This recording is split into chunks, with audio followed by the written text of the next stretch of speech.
panauhin o mga anchors o host sa programang ito ay sarili at tanging opinyon at pananaw ng mga nabanggit at hindi opinyon o pananaw ng Aliw Broadcasting Corporation, mga producers o mga namamahala ng Aliw Broadcasting o anumang organisasyon na affiliated sa network at kailanman ay hindi iniendorso ng Aliw Broadcasting Corporation ang mga nabanggit na opinyon at pananaw sa programa.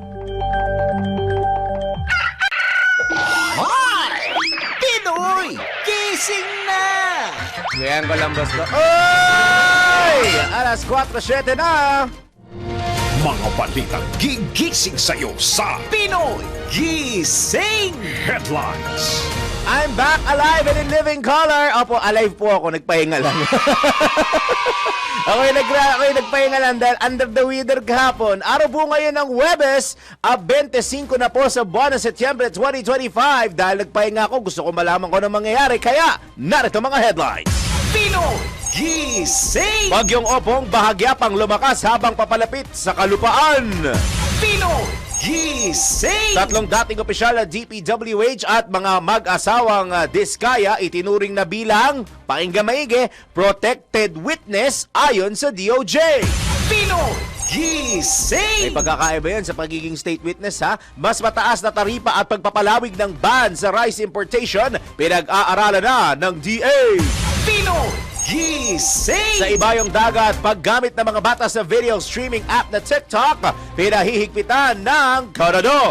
Pinoy! Sa Gising! sports, Gilas Pilipinas girls wagi kontra South Korea sa FIBA Under-16 Women's Asia Cup. Pinoy!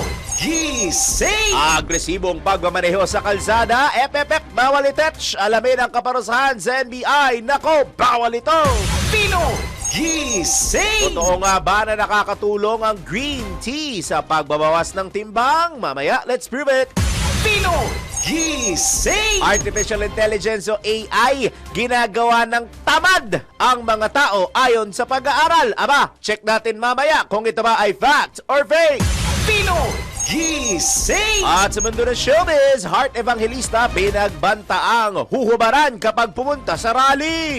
Pinoy! Gising! At Gerald Anderson, itinangging ang volleyball player na si Vanny Gandler ang dahilan ng hiwalayan nila ni Julia Barreto. Tayo nang isigaw ang sigaw ng sambayanan. Pinoy! Gising! Bango na! Tayo na! Dahil ang dami nang nangyari. Alamin ang mga balita. Alamin ang mga latest! Live na live sa DWIZ News Nationwide, DWIZ News TV at Aliw Channel 23. Nakalive din sa lahat ng DWIZ Digital Channels. Sino at ano ang mga pinag-uusapan sa lahat ng mga tumpukan? Sino ang mga trending at viral? Hisingin ang mga ugat. Gisingin ang mga dugo. Kasama sina Daryl Justin at Larmaine Barreto sa Pinoy! Gising! Swabbing Thursday! Samantha Sang, syempre kasama ang Bee Gees. Ay marami na naman ang matutuwa, magagalit, sasaya, lulungkot, manggigigil, at kung ano-ano pa kasi it's a Thursday at tandaan po ninyo, may hearing ulit. Sandali, bago nyo tanggalin, sino ba yung mga nag-birthday ka po? Wala ako. Gusto ko naman, pwede ba, bebe girl, pwede bang lakihan mo yan dahil hindi ako nakabati doon sa mga birthday kahapon. Alam ko marami may birthday kahapon eh. Gusto ko lang mag-belated sa kanila dahil di ako nakabati. Una, si Lady Eliza, ang anchor ng Pilipinas ngayon na. Belated happy birthday, ma'am. Si Miss Angel Sagales, DWIC Tech dyan po sa Naga. Belated happy birthday. Ay! Si Kuyang! Ay, pag ito yung nag-report sa akin, mami, dahil ako upo para kay Bossing sa road, nababatiin ko to. Si Kuyang Patrol 24, June Samson. Kuyang June, belated. At, ito ang paborito, isa sa mga paborito namin ni Main Barreto. Si Kuyang Cyrus Cana, ang DWIC at Aliw admin staff dyan sa may accounting. Belated happy birthday po sa inyong apat. Pasensya na at wala pong inyong lingkod, kaya hindi ko kayo na dog show isa-isa. Charot!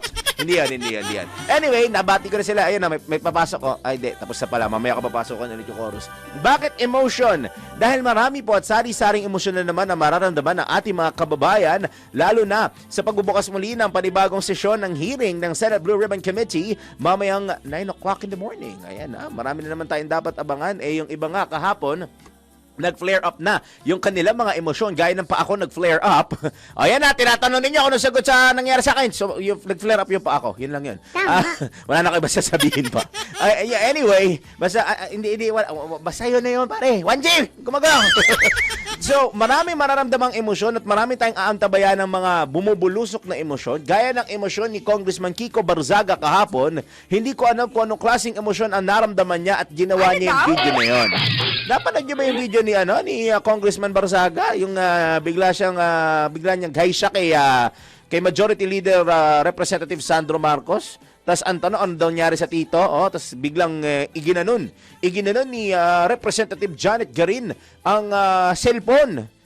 Sabi kasi ng iba, ayan o, sa mga nanonood sa Aliw 23 at sa DWIZ News TV, ayan, si Kiko Barzaga po, si Congressman Kiko Barzaga, binibidyohan. Sinasabi niya pa ata dyan, si Representative Sandro Marcos, ayan, tas nag-hi, nakipagkamay si Congressman Sandro sa kanya, tapos kamusta daw yung kaso ng tito niya. May kaso daw pala si Martin Romualdez, hindi naman natin alam. Napikon, itong si Congressman Janet Garin, o si Congresswoman Janet Garin, iginanon yung cellphone at sinabi, huwag naman ganun, boss. Parang maganda kunin yung voice clip na yun, Daniel, no? Yung, huwag naman ganun, boss. So, sige, makuha nga natin. Paglaruan na naman ang voice clip ng mga taong nasa balita. But anyway, abangan natin mamaya kung ano mga kaganapan sa magiging Senate Blue Ribbon Committee hearing. Ukol pa rin po sa usapin ng maanomalya at guni-guning flood control projects na malamang sa ngayon binabantayan ng mga kababayan natin dahil may bagyo nga sa loob ng ating Philippine Area of Responsibility at ang huli ko na balitaan dito ay inaasahan natin na magiging typhoon na naman ito at maaaring maramdaman ang mga pag-ulan today hanggang tomorrow. Paglabas ng bagong bulletin mamaya pag-asa right now and mamaya sa second hour ay may dire-diretso tayong updates ukol sa lagay ng panahon. Pero sa ngayon, 13 minuto na po makalipas sa alas 4 ng morning. Isama ayos at magandang Thursday morning Luzon, Visayas, Mindanao, Pilipinas. Sumasa inyo na, sumayin niyo palagi at sumaating lahat ang Thursday edition ng Pinoy Gising sa DWIZ at Aliw Channel 23. Dire-diretsong balitaan, kwentuhan at kulitan. Pagsasaluhan natin for the next 2 hours. I'm back! Samahan niyo ako, Daryl Justin! Pinoy Gising! Narito tayo sa nanggigising ng bubulabog, ng bubulahaw at ng gugulat na detalye ng mga balita. Pinoy Gising! Usaping lagay na panahon po tayo, bahagyang lumakas pa ang bagyong Opong. Mali, dapat pala, nga pala ang basa ko dito Bahagyang lumakas pa ang bagyong Opong habang nasa Philippine Sea. Batay sa latest bulletin ng Pag-asa, huling namataan ang nasabing sama ng panahon sa layong 575 kilometro na 595 kilometers silangang bahagi ng Surigao City, Surigao del Norte o 660 kilometers east of Maasin City, Southern Leyte. May taglay na lakas ng hangin na aabot po sa 100 kilometro kada oras malapit sa gitna at may pagbugso naman na aabot sa 125 kilometro kada oras. Nakataas po ang signal number 2. Ayon dun sa latest, wala akong kodigo dito Yung pinaka-latest na yan, pwede pa full screen. Yan. Ang latest po, severe tropical storm to si Opong, 475 kilometers na as of 2 a.m. 475 kilometers east of Giwan, Eastern Samar. 110 kilometers per hour. Malapit po sa gitna ang kanyang taglay na lakas ng hangin at ang pagbugso niya naman po ay aabot ng 135 kilometers per hour malapit sa gitna. Ang direksyon niya po, Kanluran, Hilagang Kanluran o west-northwest sa bilis na 20 kilometro kada oras. Nakataas po ang storm signal number 2 sa Northern Samar at hilagang bahagi ng Eastern Samar, habang signal number 1 naman sa Quezon, maging sa kasama po dyan ang Polillo Islands, Rizal, Laguna, Timog Silangang bahagi ng Batangas, Marinduque, Oriental Mindoro, Romblon, Camarines Norte, Camarines Sur, Catanduanes, Albay, Sorsogon, Masbate, kasama ng Ticao Islands at Burias Island, Samar, natitirang bahagi ng Eastern Samar, Biliran at hilagang bahagi ng Leyte. Samantala, inaasahan naman patuloy na lalakas ang bagyong Opong habang nasa Philippine Sea at posibleng maging typhoon bago maglandfall sa Biyernes sa Kabikulan. Manatili nakantabay sa DWIZ News at Aliw Channel 23 para sa latest sa lagay ng panahon. Pinoy Gising! Sa iba pa nating mga balita sa oras na ito, kinumpirma ni Justice Secretary Jesus Crispin Remulla na nasa ilalim na po ng kanilang Witness Protection Program sina dating DPWH officials Henry Alcantara, Bryce Hernandez at JP Mendoza. Gayon din ang mag-asawang kontraktor na sina Curly at Sara Diskaya. Nabatid na nag-apply na mapabilang sa WPP o Witness Protection Program ang mga nasabing opisyal at kontraktor matapos ibunyag na sangkot ang ilang opisyal ng pamahalaan sa mga maanumalyang flood control project sa bansa. Kabilang na dito ang ilan sa mga mambabatas, partikular na sina Senador Jinggoy Estrada, Joel Villanueva, ako Bicol Party List Representative Elizalde Co na nakatakip na po ang bahay, hindi ko alam kung saan nakatakip ang kanyang bahay, at dating Caloocan Representative Mitch Kayahon. Huy! Gising! Sa kaugnay na balita kanina sa bagyo, suspendido po ang klase sa iba't ibang bahagi ng bansa ngayong araw, bunsod niya po ng epekto ng bagyong Opong. Kabilang sa mga lugar na kanselado ang klase sa lahat ng antas sa pampubliko at pribadong paaralan, ang Santa Barbara, Pangasinan, Masantol, Pampanga, Laguna, San Juan at Alitagtag sa Batangas, Alabat, Lucena City at Mulanay sa Quezon, Albay, Antipolo, Binangonan, Cainta, Cardona, Morong, Pililla, Tanay, Teresa, Angono sa Rizal, Labo, Talisay, Vinzones, Kapalongan, Paracale at Mercedes sa Camarines Norte. Gayon din sa Bato, Ocampo at Tinambak sa Camarines Sur, Vigan, Catanduanes, Katingan, Masbate, Sorsogon, Boac, Buenavista, Gasan at Santa Cruz sa Marinduque, Romblon, Nauhan, Oriental Mindoro, Biliran, Northern Samar, Calbiga at Daram sa Samar at Leyte sa Tacloban City. Kaugnay nito, kanselado rin po ang face-to-face classes sa lahat ng antas ng sa Taytay, Rizal at sa Naga City, Camarines Sur. Wala rin pong SOCPA mula elementary hanggang senior high school sa mga pribado at pampublikong paaralan sa Tuy, Batangas, Basista, Pangasinan at Tuburan, Cebu. Siyempre, manatili pa rin po nakaantabay at nakatutok sa DWIZ at Aliw Channel 23 para sa latest update sa mga lugar na walang SOCPA. Gising! Sa iba pa natin mga balita sa oras at araw na ito, suportado ni House Infrastructure Committee Co-Chairperson at Bicol Saro Party List Representative Terry Ridon ang posisyon ni Justice Secretary Jesus Crispin Remulla hinggil sa legal requirement na mag-asawang sina Curly at Sara Diskaya para makapasok sa Witness Protection Program. Ayon kay Representative Ridon, importante ang commitment to return ng mag-asawang Diskaya at dapat na maisauli ang pera at iba pang ari-arian na kinuha ng mga ito mula sa kaban ng bayan. Sinabi ni Representative Ridon na nakita naman na ito sa iba pang resource person gaya ni Engineer Bryce Hernandez na nagsauli na ng mga sasakyan sa komisyon.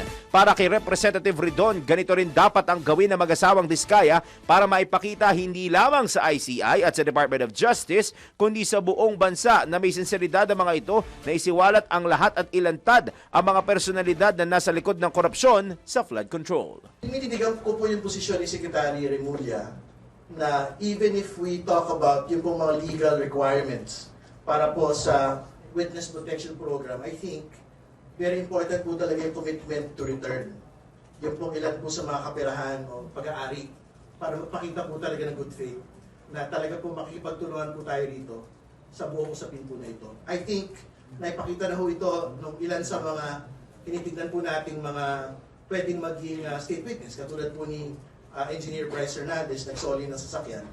So tingin ko dapat the same requirement can actually be asked of the Diskayas para maipakita ho natin, hindi lang sa ICI, hindi lang ho sa DOJ, kundi sa buong bayan na talagang meron silang sinseridad na talagang magpangalan ng lahat po ng iba pang mga sangkot. And more importantly, yung mas malalaking mga tao sa likod po nito.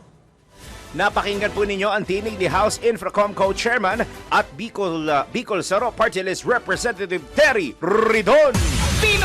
Gising! 20 minuto na po, 20 minutes makalipas sa alas 4 na magandang Thursday morning. Posibleng palawigin pa ni Pangulo Ferdinand Marcos Jr. ang 2 buwang suspensyon ng rice importation at magpatupad ng mas mataas na taripa sa inaangkat na bigas upang mapatatag ang presyo ng palay at maprotektahan ng mga lokal na magsasaka ngayong anihan. Ay kay Agriculture Secretary Francisco Tiu Laurel Jr., ipinag-utos na ni Pangulong Marcos sa kanila na ihanda ang mga kinakailangang kautusan para sa posibleng pagpapalawig ng import freeze. Nabatid na ipinatupad ang rice import suspension noong Setyembre 1 at nakatakdang magtapos sa Nobyembre 2. Layon nitong matulungan ang mga magsasaka na makabawi mula sa pagkabagsak ng presyo ng palay sa pagbagsak ng presyo ng palay, bunsod ng pagdagsa ng mas murang imported na bigas.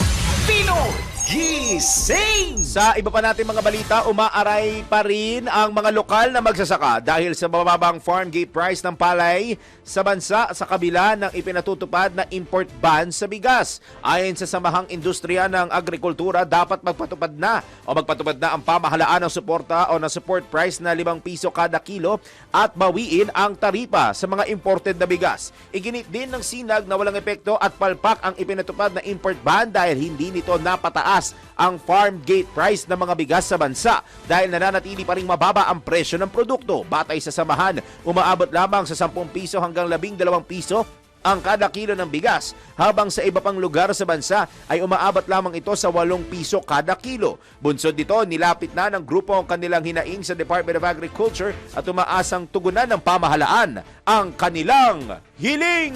Pinoy Gising! Inatasan na ni Acting Philippine National Police Chief Lieutenant General Jose Melencio Nartates Jr. ang mga pulis na tumulong sa disaster response kasunod ng pananalasa ng Super Typhoon Nando. Ayon sa Acting PNP Chief, nagbigay na siya ng direktiba sa lahat ng regional director sa mga apektadong lugar na umasiste sa mga sinalanta ng bagyong Nando at tumulong sa mga post-disaster assessment and response upang masiguro na maibibigay ang mga kinakailangan tulong sa mga naapektuhang residente. Inalerto rin ni Lieutenant General Nartates ang lahat ng police units sa mga lugar na posibleng makaranas ng masamang lagay ng panahon, partikular sa southern part ng Luzon at Visayas, bunsod na paparating na bagyong Opong. Tiniyak ni Lieutenant General Nartates na handa ang pambansang pulisya na tumulong sa search and rescue operations para sa mga napaulat na nawawalang individual dahil sa magkakasunod na bagyong Marisol o bagyong Mirasol at Nando, gayon din para sa pagsasagawa ng mga preemptive evacuation bilang paghahanda naman sa pagtama ng bagyong Opong. Pinoy Gising! 23 minuto na makalipas ang alas 4 na magandang Thursday morning. Sa iba pa natin mga balita, habang naghihintay tayo ng mga report, nagkasa ng assessment ang National Electrification Administration o NEA bilang NEA o NEA bilang paghahanda sa bagyong Opong. Ayon kay NEA Administrator Antonio Almeda, bilang tugon sa natanggap na abiso hinggil sa paparating na sama ng panahon, agad silang nagsagawa ng mga hakbang upang matiyak ang kahandaan ng mga electric cooperatives. Inabisuhan na anya ni Almeda ang mga kinaukulang kooperatiba ng kuryente na maghanda at ipatupad ang mga nakasaad na standard protocol sa oras na maramdaman ang epekto ng bagyo. Kasabay nito, tiniyak ng NEA na patuloy silang makikipag-ugnayan sa Department of Energy Task Force on Resiliency, DOST Pag-asa at NEA Disaster Risk and Management Division upang masiguro agarang matugunan ang anumang aberyang maidudulot ng papasok na bagyo. Pinoy Gising!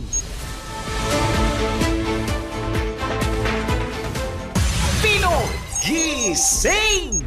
Ay, nako, ang dami na naman natin kailangan kaharapin over the next 2 to 3 days, lalo na po ito si Bagyong Opong. Ginagawa ko lang biro yung pagbabasa sa pangalan ng bagyo, pero hindi po biro dahil kung noong mga nakaraan, puro northern and extreme northern Luzon ang tinatamaan dito, ngayon naman central, southern Luzon, maging eastern at central, maging western Visayas ay damay po. Kaya sa mga kababayan natin, habang wala pa po, habang hindi pa ninyo nararamdaman ang hagupit nitong si Bagyong Opong, pinag-iingat na lahat, mag-prepare na po kayo, di bali ng handa kaysa hindi kayo handa, dahil pagka kayo ay naabutan na hindi kayo prepared, sinasabi ko sa inyo, napakalaking perwisyo ang maidudulot ng mga bagyo sa inyo kung hindi niyo paghahandaan ng maigi at mahusay. 25 minuto makalipas sa alas 4 ng morning. Bago tayo mag-break, parang Daniel, tanggap muna tayo ng mga report.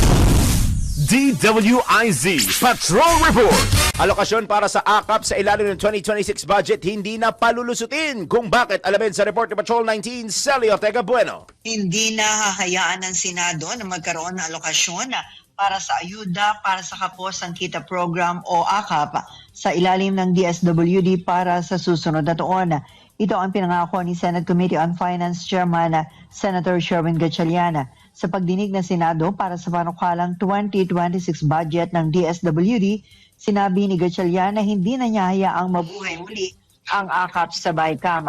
Ayon kay Senator Win, base na rin sa findings ng Commission on Audit ay redundant o tila ulit-ulit ang AKAP na ibang programa ng ahensya gaya ng Assistance to Individuals in Crisis Situation. Pinunto rin ni Senator Gatchalian na ang AKAP ay programang binuo ng Kamara at hindi ng DSWD. Nilinaw naman ni DSWD Secretary Rex Gatchalian na tinanggal na ng Department of Budget and Management ang AKAP mula sa panukala na 2026 budget. Kaya nabawasan ang panukalang budget ng Office of the Secretary at ito'y naging 221 billion pesos mula sa 362.3 billion pesos. Kaliwanag pa ni Secretary Gatchalian, meron pang natirang pondo sa ilalim ng AKAP na maaari pa nilang patuloy na gamitin sa taong 2026. Ito sa Patrol 19, Sally Ortega Bueno, para sa Impila Metodong Lakas sa DWIC. Nagbabalita ng tama, naglilingkod ng tama. Samantala, illegal Chinese miners sa Masbate arestado ng immigration. Detalye mula kay Patrol 45, Raul Esperas. Arestado ang siyam na Chinese national na umano ay illegal na nagsasagawan ng pagmimina sa bahagi ng Masbate. Sang-ayon kay Bureau of Intelligence, BO, Immigration Intelligence Division Chief Fortunato Manahan Jr., ito ay matapos na makatanggap sila ng impormasyon sa Regional Intelligence Office ng Philippine Army o ng Armed Forces of the Philippines, kung saan ay merong mga dayuhan na nag-ooperate ng mga minahan sa Masbate area. Sa follow-up operation, siyam na Chinese na miners o minero ang naaresto at ito ay walang kaukulang dokumento para magtrabaho sa ating bansa. Isa sa ilalim naman sa deportation proceedings bago tuluyang ipa-deport pabalik ng China ang mga naarestong minero. Raul Esperas, Patrol 45, nagbabalita ng tama, naglilingkod ng tama sa Impila Metodo Lakas, DWIC. Kapag may bagong balita, naka-on air, agad-agad, DWIC Patrol Report. Mamaya, isa sa mga babantayan natin ng AOR ni ating Selly. Alam naman natin yun na ang mataas na kapulungan ng Kongreso para malaman ang pinaka-latest mamaya ukol sa magaganap na pagpapatuloy ng Senate Blue Ribbon Committee hearing. At salamat din sa report ni Kuyang Raul Esperas, Patrol 45. Hinay-hinay po muna tayo. Pwede na mag-breakfast yung mga nakikinig sa atin. Pwede kayong mag-prepare at pwede nyo naman, gaya na sinasabi ko tuwing second hour, pwede nyo gawing radyo ang inyong mga TV habang nagpe-prepare kayo, nag-aasikaso sa inyong mga chikiting, o hindi kaya sa sarili ninyo kung kayo ipapasok at prepare nyo na yung masarap nyong breakfast pero limited sa akin. Hindi na ako makahirit na magdire-diretso. Sa oras po natin, 28 minuto, 28 minutes makalipas sa 4 ng morning, iba pa mga balita sa pagbabalik ng Pinoy Gising! At nagbabalik po tayo sa Pinoy Gising dito sa DWIZ at Aliw Channel 23. Good morning po ulit sa lahat na nakatutok at nakikinig pa lang po sa oras na ito. Maraming salamat sa pagsalo sa atin. Bago rin makalimutan, good morning din po sa mga nakatutok sa DWIZ News FM. Diyan po sa may Northern Luzon 89.3 sa Dagupan. Magandang umaga po sa inyo. Sana ay nasa maayos at mabuting kalagayan din po kayo sa mga oras na ito. Para sa latest para mga balita at impormasyon, ito, sa oras na ito, meron pa tayong mga IZ Report. DWIZ Patrol Report. DSWD handang tanggapin ang ililipat sa kanila na flood control funds. Detalye, nagbabalik Patrol 19, Sally Ortega Bueno. Handa ang Department of Social Welfare and Development tatanggapin ang ibibigay o ililipat sa kanila na pondo mula sa Flood Control Fund ng DPWH. Ayon kay DSWD Secretary Rex Gatchalian, gagamitin nila ang pondo para matulungan ang mga nangangailangan nating kababayan. Sa pagdinig ng Senate Subcommittee on Finance ukol sa panukalang 2026 budget ng DSWD, minungkahi rin ni Senator Erwin Tulfo na pag-aralan ang posibilidad na ilipat sa mga programa ng DSWD ang bahagi ng pondo para sa flood control. Una nang isinulong sa Kamara na ilipat ang 46 billion pesos na alokasyon na pondo mula sa flood control projects patungo sa DSWD. Sa ngayon, kabilang sa mga DSWD program na nakikita nilang pwedeng paglaanan ng pondong malilipat sa kanila ay ang Assistance to Individuals in Crisis Situation, pagsiset up ng mga bahay pag-asa para sa mga children in conflict with the law at pagsasaayos ng mga care facilities at iba pa. Narito ang bahagi ng pahayag ni Secretary Gatchalian. And remember, ang aming pondo sa disaster response ay kinukuha namin sa quick response fund ng pamahalaan overall. So ang seed money or yung pauna na nasa budget namin is at around 1.2 billion, 1.3 billion. Pag nangalahati yan, pwede na kami mag-reimburse sa NDRRMC. So sa OCD, ngayon, nakapang-5 o pang-6 na kaming reimbursement. So tuloy-tuloy, may pondo at handang rumisponde ang DSWD sa mga pangangailangan.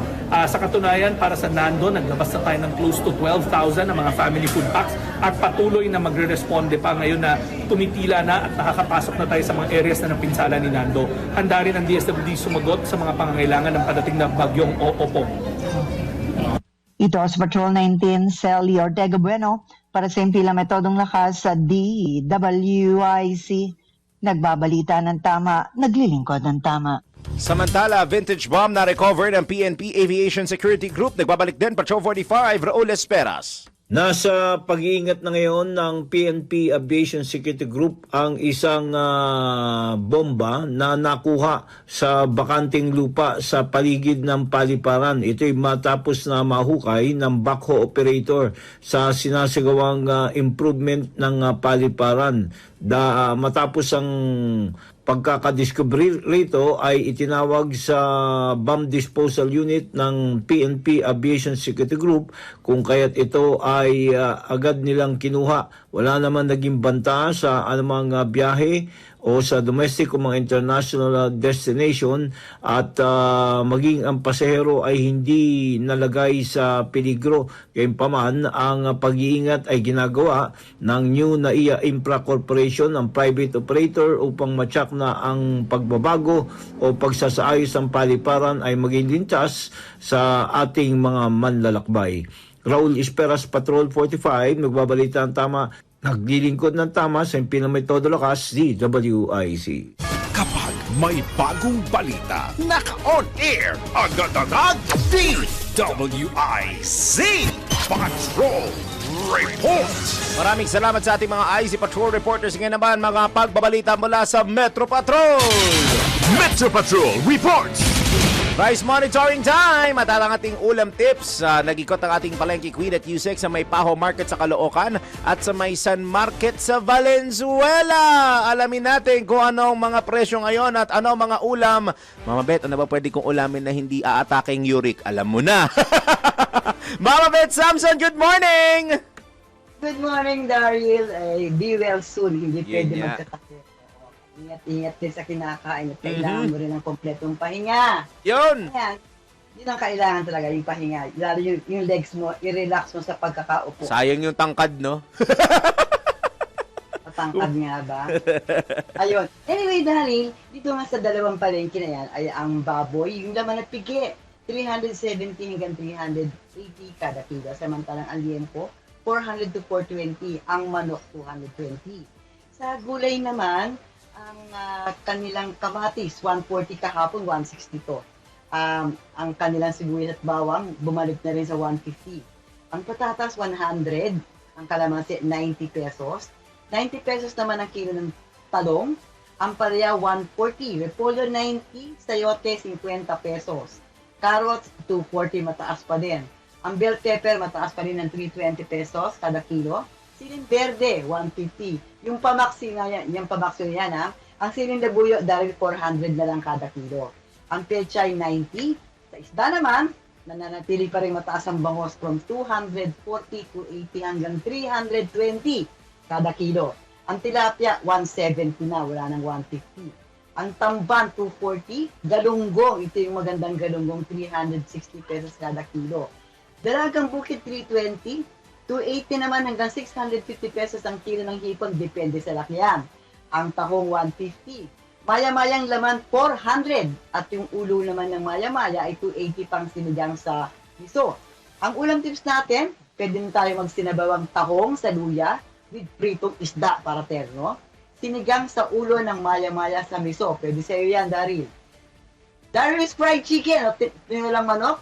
Tinampalukang manok sa usbong ng sampalok, adobong pusit, nilagang pata ng baboy na mayroong mais na nilaga, sinigang sa bangos sa bayabas, pwede rin kayong tinapang bangos with adobong kangkong, O yung okoy na may halong kalabasa o okoy sa kalabasa, ginisang giniling with boiled eggs. Ayan, Daryl, para sa ating ulam tips sa Pinoy Gising, Metro Pator Palagi Beth Thompson ng DWIZ. Nagbabalita lang tama at syempre, bukod sa nagbabudget tayo ng tama, Daryl, kakain tayo ng tama, anak, ha? Back to you. Pinoy Gising! Julie noted, Mama Beth, salamat sa iyong mga payo. Yung Daryl's Fried Chicken para sa inyong lahat na muna yon. Wag na muna sa akin. Para sa inyong lahat po muna iyon. Pero mahalaga ngang kumain ng tama at matulog ng tama. So, bukod sa nagbabalita tayo ng tama, ako po'y nananawagan sa inyo na matulog tayo ng tama.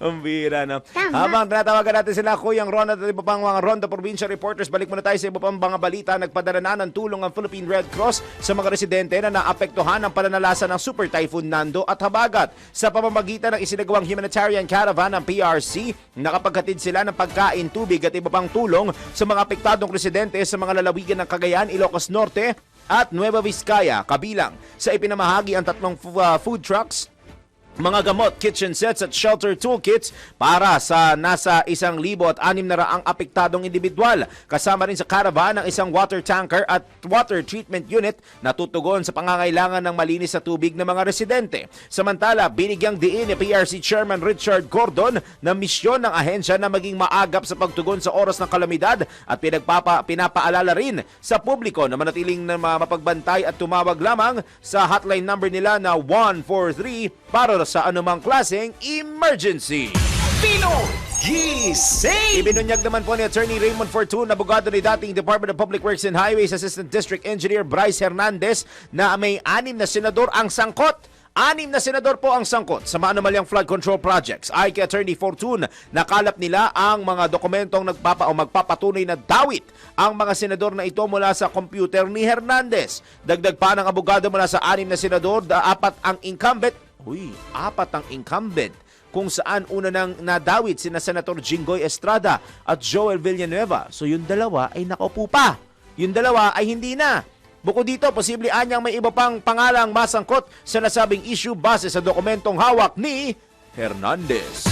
Pinoy Gising! Ay, mamaya kaya malalaman kung sino pa yung dalawang incumbent na damay diyan. Abangan ninyo yan mamaya, mga bandang alas 9, alas 10 ng umaga. At syempre, ready ang DWIC na special coverage yan. Ngayon naman, ronda muna tayo sa probinsya. Ronda Probinsya! Ito patay, 6 na iligtas sa bangkang tumaob sa Santa Ana, Cagayan. Alamin niya natin kung may kinalaman ito sa bagyo. Report live mula kay Kuyang Ronald Idol Domingo. Idol, na ibagabigat. Naimbag na bigat, umabot sa 7 mangingisda ang nasawi matapos tumaob ang bangka sa baybayin ng Barangay San Vicente, Santa Ana, Cagayan sa tagtagan ng Super Typhoon Nando nitong Lunes. Ayon sa pinakahuling datos ng Coast Guard District Northeastern Luzon, ang mga nasawi ay ipinisamay na sa Rural Health Unit ng Santa Ana, Cagayan para sa tamang disposisyon.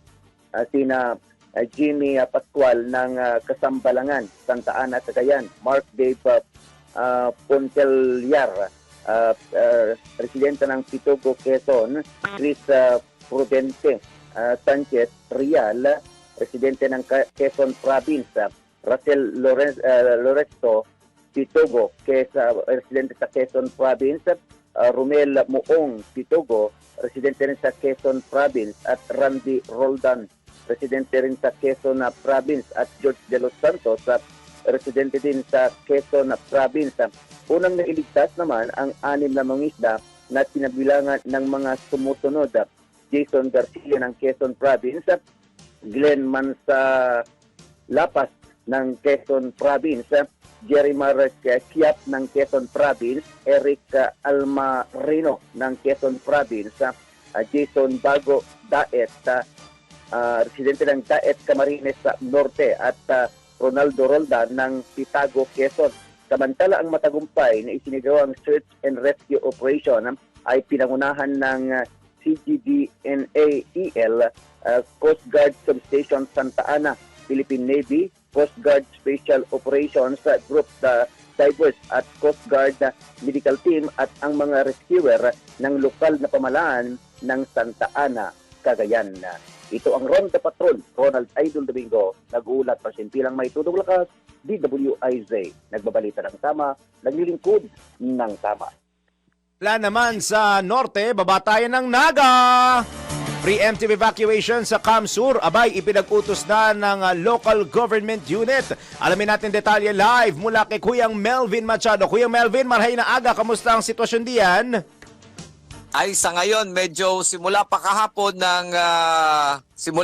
medyo mainit yung kalagayan ng panahon sa Camarines Sur at Naga City at hanggang sa mga oras na ito ay kalmado lang, walang masyadong ulan at walang ihip ng hangin na malakas kaya medyo nakakakaba yung calm before the storm na tinatawag nila. Kahit ito nga ipinag-utos na ng pamahalang palalawigan ng Camarines Sur sa lahat ng mayors, barangay captains at Disaster Risk Reduction Management Council na magpatupad na ng preemptive evacuation sa mga barangay na peligroso sa pagbabaha at landslide. Ang naturang direktiba ay nakapaloob sa inilabas na memorandum ni Camarines Sur Governor El Rey Villaferte dahil sa inaasahang dami ng ibabagsak na ulan ni Bagyong Opong na tutumbukin ang lalawigan ng Camarines Sur. Inutusan na din ang iba't ibang response agencies na ibigay ang kinakailangang suporta sa mga barangay at munisipyo upang maayos na maipatupad ang preemptive evacuation. Ito ang Ronda Patrol, Melvin Machado para sa Impilang May Todong Lakas, DWIZ. Nagbabalita ng tama, naglilingkod ng tama. Maraming salamat at doble ingat dyan, Kuyang Melvin, lalo parang ngayong hapon o gabi at hanggang bukas ay inaasahan na papalapit ang bagyo sa may Southern Luzon at Eastern Visayas. Damay po dyan ang Bicolandia. Standby muna, Kuyang Ronald Idol Domingo. Hanap buhay po muna kami sa oras na 13 minuto bago sumapit ang alas 5 ng AM. Iba pa mga balita, NBI at showbiz sa pagbabalik ng Pinoy Gising. Babalik po tayo sa Pinoy Gising. 19 na minuto na lamang po bago mag 5 AM. Ronda ulit tayo sa probinsya. Ronda Probinsya. Siyam na lang, 73 bag ng dugo na kolekta sa third quarter Duguyahinan. Tama ba ba? Duguyahinan 2025 ng Provincial Health Office sa Cagayan. Nagbabalik si Kuyang Ronald Idol Domingo. Umabot sa 73 bag ng dugo ang nakolekta mula sa mga voluntaryong donor sa isinagawang third quarter Duguyanihan 2025 ng Provincial Health Office ng Pamahalaan Panlalawigan ng Cagayan. Ayon sa PSO, kabilang sa mga nagbigay ng dugo ang mga regular donor ng Provincial Government of Cagayan, iba pang empleyado ng PGC, mga kinatawan mula sa Bureau of Fire Protection, Bureau of Jail Management and Penology o BJMP, Government Internship Program, Cagayan Police Provincial Office at ang Itawes Security Proactive Agency Incorporated.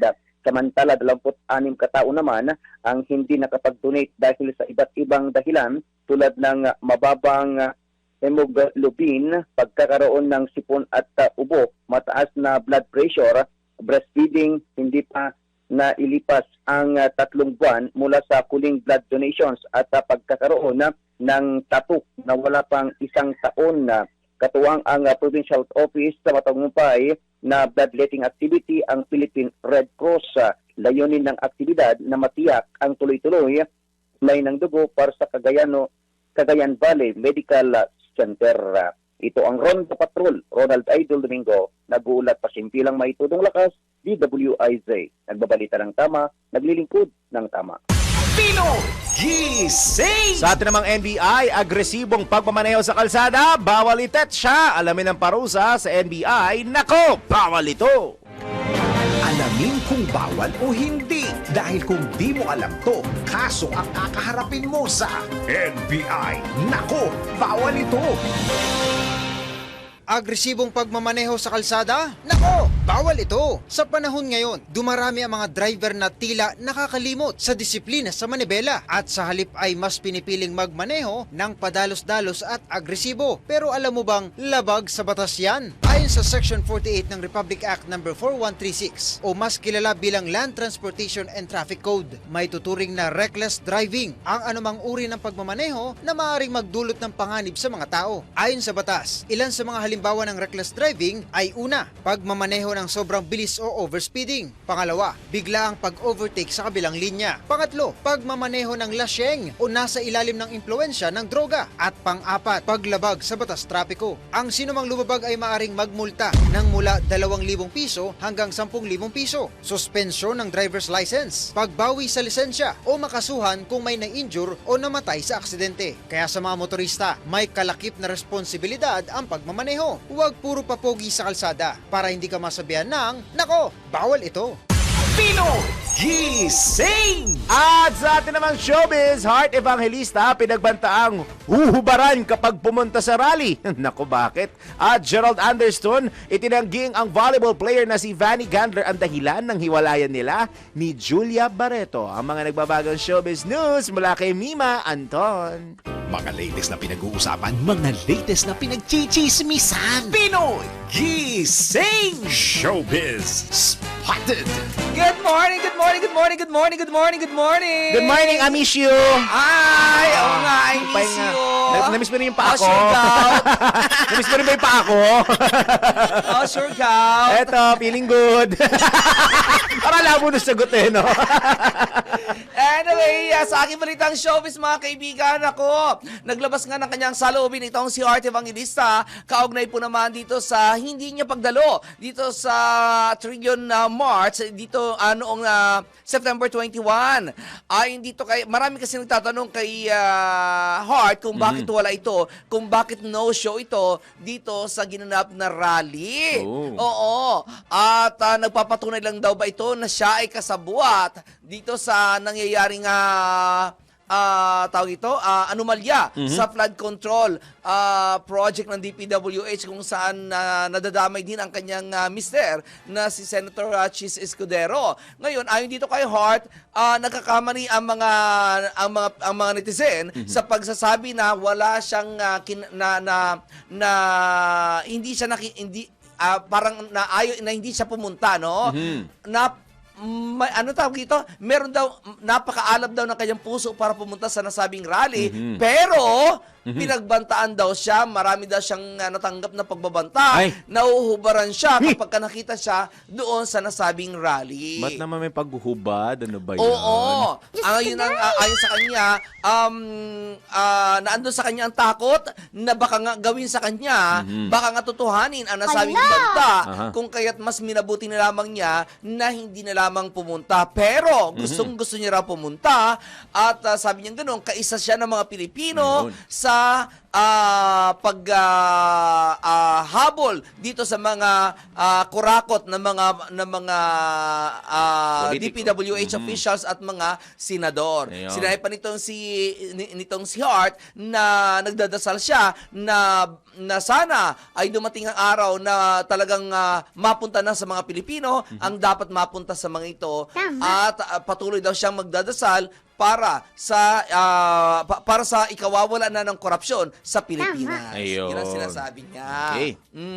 Samantala, sa isa pang balitang showbiz, itinanggi naman durog na durog ang puso ngayon itong si Gerald Anderson sa mga naglalabasang balita na di umano ay third party ang dahilan kung kaya naghiwalay silang dalawa nitong si Julia Barreto, at ang itinuturong dahilan ay itong si Vanny Gandler ng saan nga ito? Signal HD Spikers. Ayan, volleyball player, volleyball. Yes, ayan, na si Vanny Gandler. Ayon dito kay Gerald, walang kinalaman itong Vanny Gandler. As a matter of fact daw hindi niya ito kilala. Di daw kilala. Hindi ito kilala. At hindi rin daw sila nagkakausap nito ng personal. Okay. Oo. Ito ay tumawag kasi itong si Gerald kay OG Diaz at sinabi niya na ito nga na hindi niya kakilala, walang kinalaman itong Vanny Gandler dahil unang-una hindi niya ito na kilala pa at hindi pa niya ito nakakausap ng personal. Nanonood lamang daw siya dito dito sa laro, pero not because of Vanny Gandler, but because gusto niya manood. Sabi niya gano'n. Ayan na. Nagpaparamdam na siya. Ikaw, kapalibasa pamangkin mo eh. Super protection yung tawag dyan. Correct, oo. Sabi pa nitong si Gerald na wala talaga asing walang kilala. Iba ang dahilan daw kung bakit naghiwalay silang dalawa ni Julia at inaamin niya raw na siya ang may kasalanan. Inaamin niya naman na siya ang may kasalanan pero hindi daw dahil sa third party. Ano kaya ang matindi na dahilan? Kasi usually ganun naman ang dahilan, di ba? Exactly.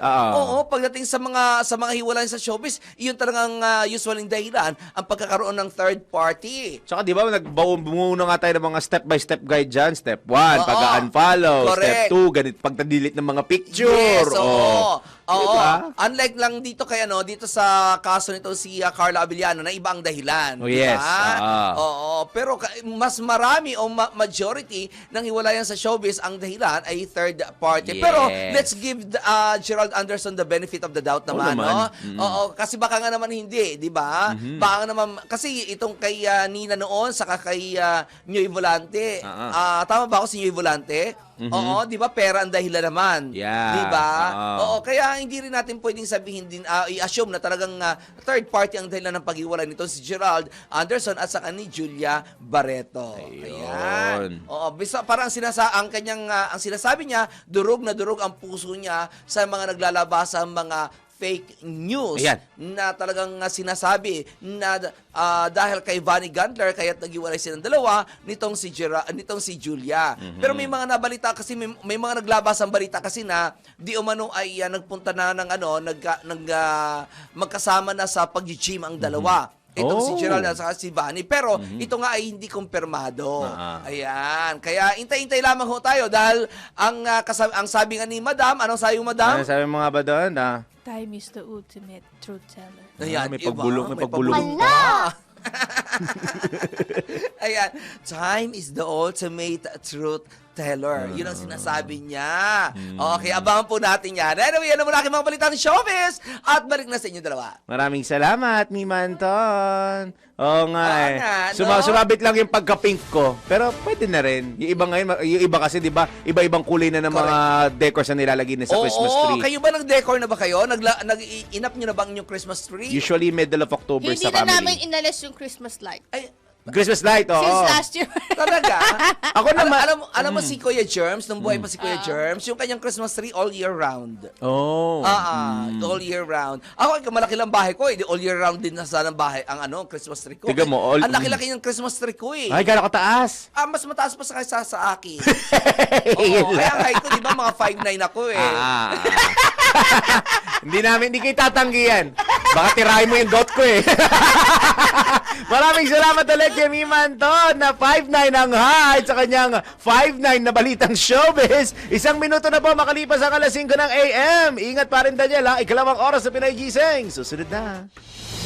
Gisingin ang mga ugat, gisingin ang mga dugo. Kasama sina Daryl Justin at Larmaine Barreto sa Pino Gising!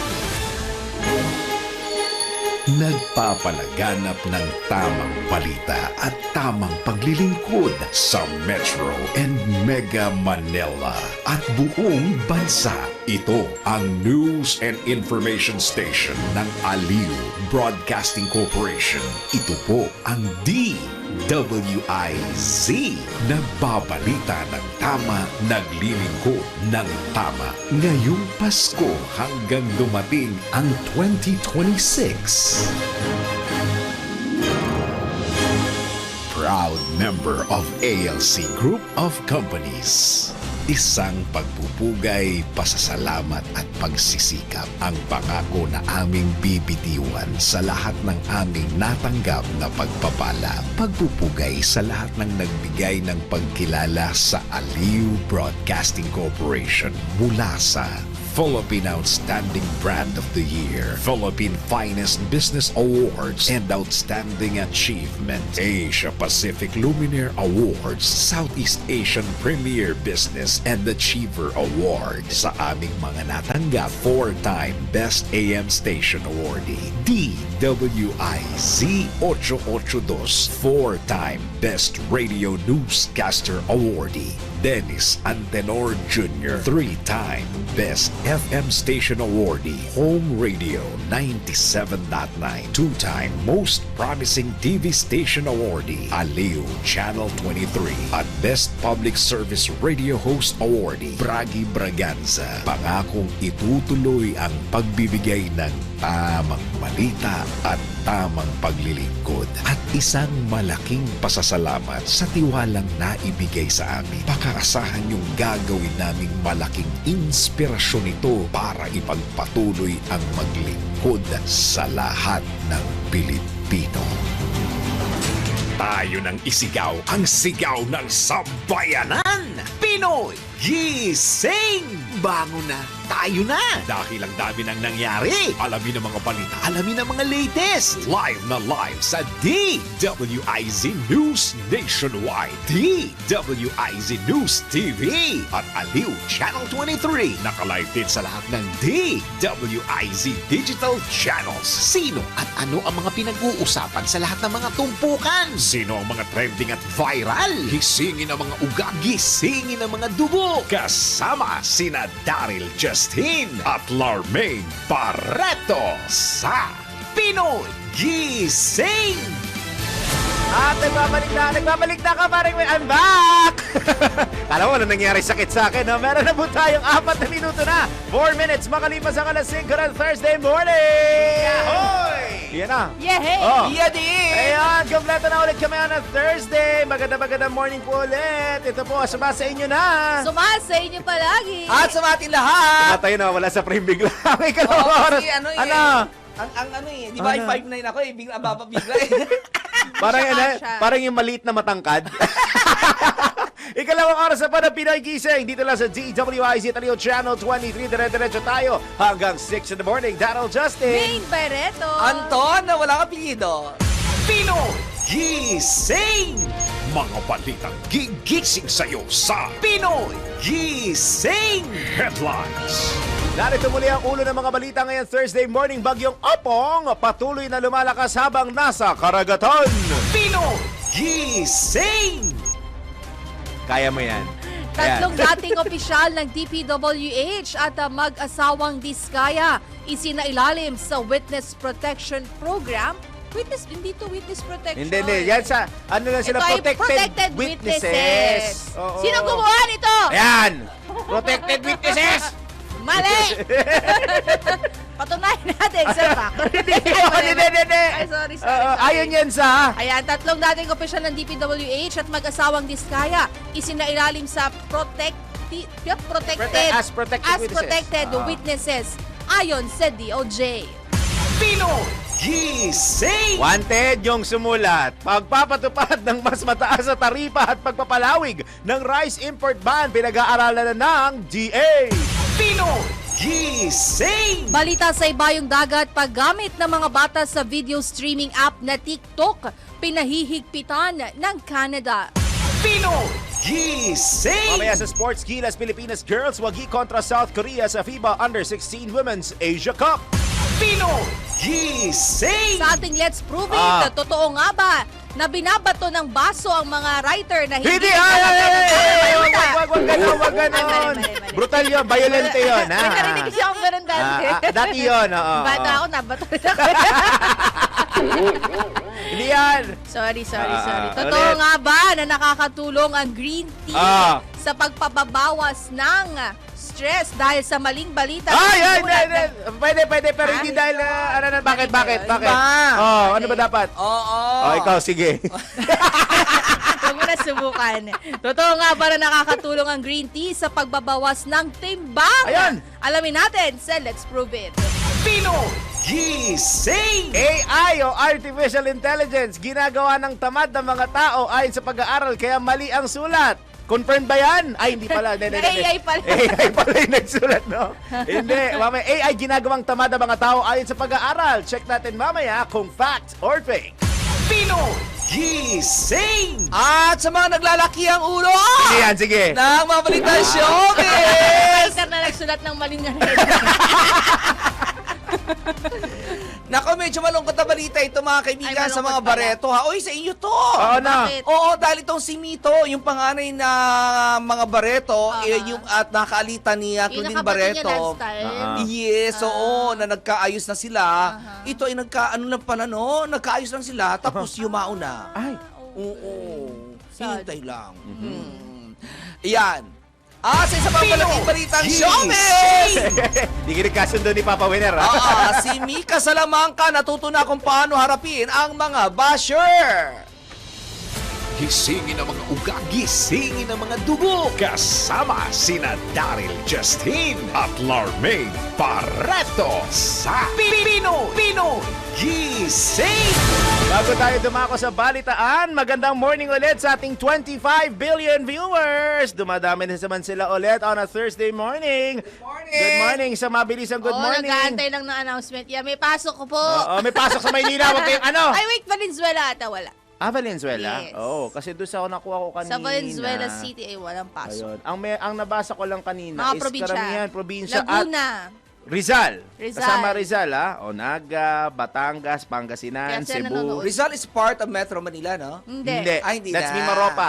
May Maropa na. Yeah. Ay, sorry. Calabar. Calabarzon pala. Calabarzon. Calabarzon. Sorry, Yeah, yan. Calabarzon. Mimaropa pa. Romblon yun nasa isip ko. Hindi. Ayun. Okay, so mag-ingat po. Pero may pasok po. May pasok po. Kuyang Hermes. Sino to? Si Kuya Hermes. Baliktad yung apelyido niya. Machado. Si Kuya Melvin ba to? Ayun, Hermes Machado. Good morning. Good morning! Hindi ko lang sure kung siya yan. Mama Susan Neronimo, good morning. Mama Su. Ayan na. Tsaka si Papa JM Becuña. Ang agon Papa JM. Puro bola ulit, Madam Anton, na walang kasing ganda at lalo pang gumaganda. Ay. Ayan naman siya. Mama Virgie Jarvis, good morning. Good morning. Oo, si Mama Janet Gaudia. Ayun. Janet Gaudia, yung fan ni Ronnie Liang. Ronnie Liang. Ayun, nandun siya. Yung Project ni T. Si Project ni T. Mama Nora Teodones, good morning. Mama Nors. At syempre, nandyan si Papa Rene Avila ng Sauyo. Kuyang Nelson Malinaw, nandyan na rin. Yes. Gusto natin magpasalamat sa ating kasamahang si Jasper Barleta na nanonood sa atin ngayon. Ay, talaga? Ay, di ba lamang siya? Salamat sa contribution. Oo. Last day niya nga ata ngayon. Last day niya ngayon. Dito. Ay, today ba? Today, Thursday. Oo. Tapos bukas si ano? Si Baby Girl. Mga mag-aasawa na. Ay! Kaya pala. Kuyang Dave Alan Escondo. Malas na ano pa. Good morning daw, Daryl Hey, Main. And Dave. may apelyido ka dito, Anton Anticona. Wala ata yung Valenzuela kahapon pa ata to. Yung sa Valenzuela. So meron. Cancel So may pasok po pati Valenzuela. May pasok ka para Kasi malinaw. 25 ba ngayon 24? Ngayon ay 25. 24 ngayon nabasa. 25 pala. So meron. Lahat meron. Kuyang Dave Alan Escondo, shout out daw sa mga anak niyang maagang gumising kay MA at Angela. Ay talaga ang aga. MA lang lang. MA at Angela. Good morning, guys. Good morning, Angelo Ganda Redaha. pala Angela, no? Angela. Ayoko na. Ayun. Angelo Redaha, good morning. At si Kuya Metro Patrol natin, si Kuyang Ed Bartolay, pabati daw happy wedding anniversary sa brother niya daw, Marcos Bartolay and Nancy Bartolay. Ex ko yan eh. Sino? Iyon yung kakasal. Ay, kakasal. Wedding anniversary. Wedding anniversary. Ano kinalaman sa Mali na naman ako. Mali ka na naman. Araw-araw na lang. Kuya Ay, Probelino naghihintay Mariginyo. sa'yo. Kuya Probelino Mariginyo, good morning. Probelino. Ayun. Meron pa ba parang ako na miss? probiotic. Ayun niya nga. Parang yung iniinom. At si Batman! Ayan! Ayun. Number. Sabi niya, good morning sa number morning show. Nawala yung number. Wala, zero na. Number #morning show. Ayun. Na-typo lang. Pinoy Gising at sa mga mababait at mapagkakatiwalaan na angkor, plastic ka, main Daryl at sa pinaka sa lahat. Mo naman. Totoo Tutok-tutok naman. naman. Sa pinaka sa lahat, ang Mima at Mama ng Yan Bayan. yung plastic na side. Ay, kamukha nito, local po rin. Kaya ba't walang ginagamit na adjective sa'yo? Local po rin. Ako rin this time. Hindi local. Local na naman. Magugulat ka. O sino? Dating, ito'y kilalang official dati. Baka buksingero yan. Ay! Oo! Boksingero to! Boksingero to! Boksingero to! Yung nabasa mo na ba sa reaction? Nabasa mo ba? Hindi! Boksingero to! Talaga? Oo. Si Pacquiao. Si dating PNP Chief General Nicolas Torres. Kaya sabi ko, boksingero eh. Ka talaga, Batman ka. Oo, dapat tripahan ka na naman. Makita lang kita, kurutin talaga kita sa ilalim. Uy! Siguro na magaganap. Ayun. Pero good morning. Salamat sa Good Vibes, Batman. Taloka ako sa General Torre. Kaya napasabi ko, ay oo, boksingero to. Natalo niya po si dati. Magandang morning ulit sa lahat na nakikinig Sa PhilHealth! Ano? Ay! Yung PhilHealth, alam niyo ba yung PhilHealth? Nanonood Nanonood sa sa TV. bus natin. Sa bus bus natin. nila. Ay, sa bus nila. Bus nila. Alam mo bakit? Aliw kes! Hindi, sa bus ng PhilHealth, habang bumabiyahe sila papasok. Kaya nung muntik ka na sumakay, ano sabi sa'yo? Tapos sa chika. Sasakay kasi na isang araw, sabi niya, dito ba tayo? Sabi niya, tapos ng chika. Actually, hindi ko talaga alam. Oo. Kaya alam nila pag si Larmaine ay hindi pantay ang kilay. So magandang araw po sa mga taga PhilHealth. Good morning po sa Sana mga po manusog kayo para hindi nyo magamit ang PhilHealth. Alam mo, tama Para naman. healthy. Ano naman nila, advocacy naman nila. Yes. As much as possible, sa iba na lang. Correct. Wag na sa oo. kanila, wag sa iba. Sa iba na lang. Doon sa mga Sa mas atin, wag na sa nangangailangan. Oo. Yes, kasi kailangan natin ang kanilang serbisyo. Naman. Ingat po, lalo na't mamaya, mga 6:30, traffic na po sa elevator ng City State. Ingat po sa mga taga-PhilHealth. At good morning ulit sa lahat na nakikinig na nanonood sa 882 Metro and Mega Manila at ginagawang radyo kanilang mga TV sa DWIZ News TV at Aliw Channel 23. Diretso na ulit tayo sa mga balita. Gising! Isinuko na po ni dating Department of Public Works and Highways Bulacan 1st District Assistant Engineer Bryce Hernandez ang isa pang mamahaling sasakyan nito sa Independent Commission for Infrastructure. Ito ay matapos niyang tumistigo sa ICI kasama sina dating DPWH Bulacan District Engineer Henry Alcantara at dating Assistant Engineers JP Mendoza hinggil sa maanumalyang flood control projects sa Bulacan. Una nang isinuko ni Hernandez ang isa pang luxury vehicle sa ICI nitong nakaraang linggo. Gising! Kinumpirma naman ni Senate President Pro Tempore at Blue Ribbon Committee Chairman Panfilo Ping Lacson na sa Department of Justice na ibibigay ni dating Bulacan Assistant District Engineer Bryce Hernandez ang computer nito na sinasabing naglalaman ng mga ebidensya kaugnay sa maanumalyang flood control project. Ayon kay Senator Lacson, ito ang naging desisyon ni Hernandez kung saan isusumiti na rin dito ang mga kahon na naglalaman ng mga dokumento sa DOJ. Sinabi ng senador na nagbago ang isip ng abogado ni Hernandez na unang nagpasya na isurrender ang computer sa ICI o sa Independent Commission for Infrastructure. Dahil dito, nagdesisyon si Senator Lacson na ibigay na rin sa DOJ ang mga folder ng dokumento na hinakot ni Hernandez sa bahay nito sa Bulacan na inaasahang ibibigay sana sa Senate Blue Ribbon Committee. Pakinggan natin ang pahayag ni Senate President Ping Lacson. Ang computer, even those that were initially retrieved, na nasa possession namin, kasi kahapon, nagbago na naman yung isip ng mga lawyers. Secretary Remulla called the Senate President. Instead na i-turn over daw yung computer sa ICI, sa DOJ na lang daw.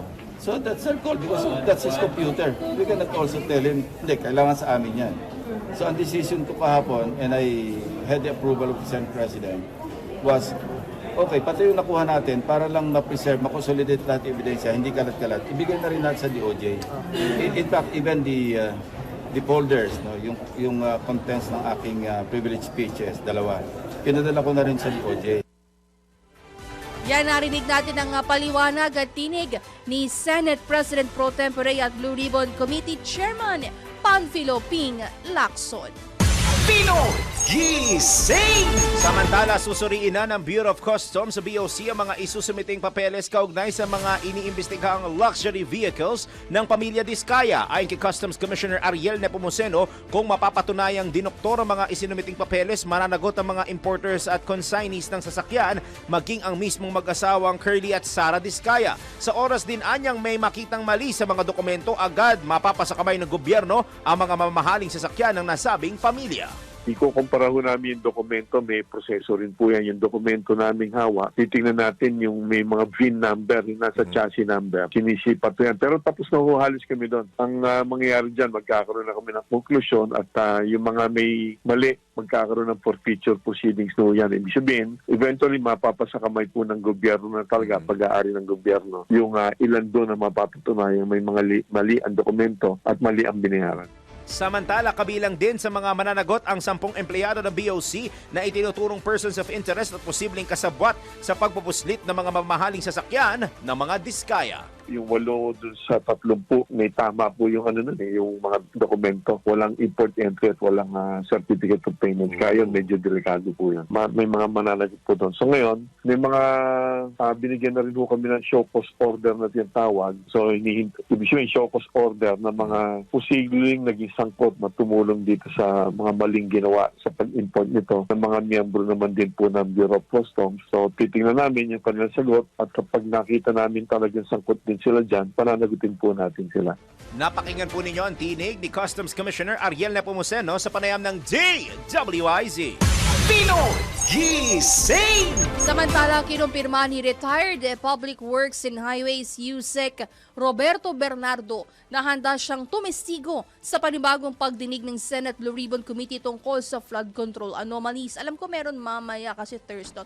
Yes. Ito'y ayon kay Senate President Pro Tempore Panfilo Ping Lacson ay batay sa impormasyon na ipinarating sa kanya ng taong kausap ni former USEC Bernardo. Kasunod nito, kinumpirma rin ni Senator Lacson na mayroon ng affidavit na isinumite si Bernardo pero may inihanda pa itong supplemental affidavit. Inantabayan na naman ng komisyon ang posibleng pagsisiwalat ng dating opisyal na maaaring magpalakas sa naging testimonya ni ex-DPWH District Engineer Henry Alcantara. Si Bernardo ang tinukoy ni Alcantara na nagpapahanda sa kanya ng iminigay na kickback sa mga proponent o mga mambabatas na nagpalaan ng pondo para sa flood control projects. Una rito, sinabi ni Senator J.V. Ejercito na ang former official ay isa pa rin sa maituturing na missing link para matukoy ang iba pang mga sangkot sa maanumalyang flood control projects.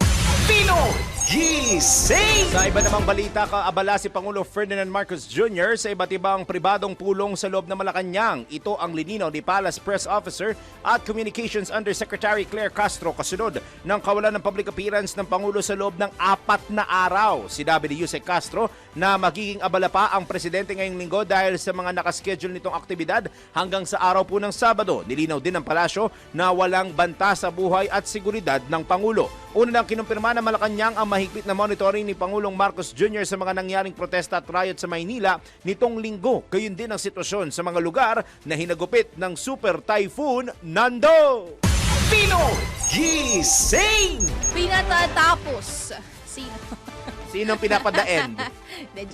Pinatatapos na po ni Pangulong Ferdinand Marcos Jr. sa lalong madaling panahon ang mga classroom na hindi na kumpleto ng DPWH. Sinabi ni Palace Press Officer Claire Castro na nanghihinayang ang Pangulo sa perang ginastos sa mga proyektong ito kaya dapat lamang na matapos para nga magamit o mapakinabangan.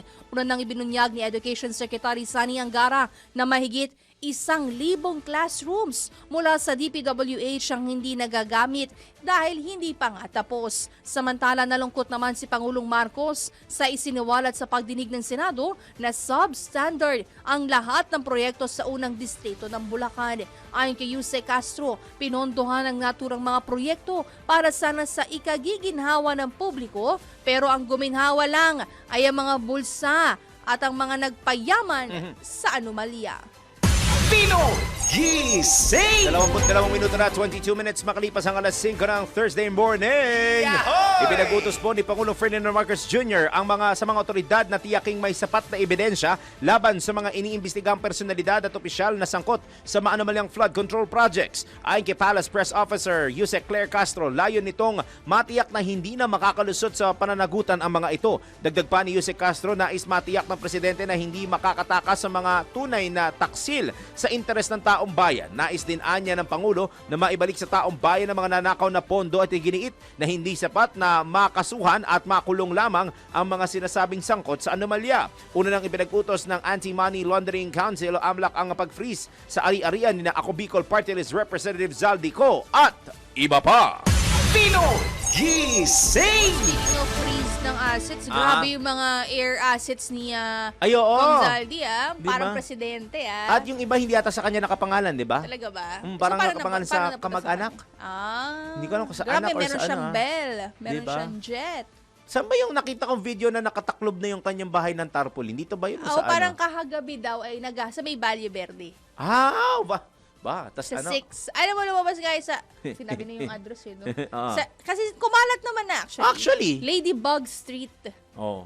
Eh kahit naman... Tapos though, nagkakakot na daw kagabi. Hindi, tsaka kahit naman isabihin mo, Valle Verde po is a private subdivision. Hindi basta-basta mapapasok ng ordinaryong publiko ang private subdivision. Actually, medyo... Tsaka pricey ho ang... Pricey ang Valle Verde, ha? Ang lupa ho Kung hindi ko kayo taga-Pasig at hindi kayo familiar sa Valle Verde, para ayun. yung White Plains, mga New Manila. pangatlo. Ayan, New Acropolis, Manila. Acropolis ba yun? Ayun, mga ganun na. Ganun po katataas ang lupa doon. It's a Actually, private parang mas subdivision. mataas pa nga eh. Well, Medyo. Medyo Kumbaga, ba? bumaba ng konti kay White Plains. Oh, okay. Yun ang hindi ko alam. Pero di, parang New Manila area. Yun. Parang ganun. Yun nga, hindi Kagabi na nakapasok. picturean, naghahakot. Ay, may hakot bahay gang na pala. May truck nang nakapark. Ayun At lang. naghahakot. Oh. Doon sa bahay. Pero nakatakip yun ng Ng puting tarpaulin. tarpaulin. Para pagka binandan, madaling tayo. dahil puting-puti yung Pero bahay. I doubt naman na papasukan yun dahil nga private subdivision. Oo, hindi mapapasok. Pero syempre, nag-iingat na lang. Ika nga nila is better Pero safe may than truck, sorry. merong truck kagabi na Nagahakot na. Oh. May picture eh. Pwede, saan nanawag po sa homeowners? Confirm. Pa-send picture. Send proof. Pero kagabi habang umuulan. Ha? Habang umuulan. Nagahakot sila. Alam mo bakit? Para daw may blessing pa rin daw. Ay, may bless pa din. Bless pa rin daw pag umuulan. Bless ka ng pagmumura niya. Bless ka ng galit ng taong bayan. Correct. Ay, Anyway. naka... Samantala, tiniyak naman ng Malacanang na walang makaliligtas sa sino mang mapapatunayang sangkot sa manumalyang flood control projects. Sinabi ni Presidential Communications Office Yusek Claire Castro na malinaw ang direktiba ni Pangulong Ferdinand Marcos Jr. na panagutin ang lahat ng tiwaling opisyal at individual na umabuso sa pondo ng bayan. Dapat lang. Naniniwala ang palasyo na nakikita na ang unti-unting resulta ng pinaigting na investigasyon na ipinag-utos mismo ng Pangulo. Kabilang anya sa mga unang tumugon ang DOJ, NBI, DPWH at iba pang ahensya ng pamahalaan. Iginiit ni Yusek Castro na matapos suriin at pag-aralan ng nakalap na ebidensya, kumilos na agad ang mga nabanggit na ahensya upang masampahan ng kasong kriminal ang mga itinuturing na dawit sa anomalya. Sinabi ni Palace official ni Yusek Castro na pinatitiyak din ng Pangulo na sapat at matibay ang mga ebidensya bago isampa ang mga kaso. Gising! Ay, dyan na po muna kayo. Iba pa mga balita bago yan, Philippine Standard Time. Hoy! Pinoy! Gising na! Ayan, kain-kain na po ng breakfast pero hinay lang sa pagkain. Alas 5:26 na po ng morning. Iba pa mga balita sa pagbabalik ng Pinoy Gising! At nagbabalik po tayo sa Pinoy Gising sa DWIZ at Aliw Channel 23. Ayan, dire-diretso na po tayo. Ano yan? Akala ko may i-announce kayo.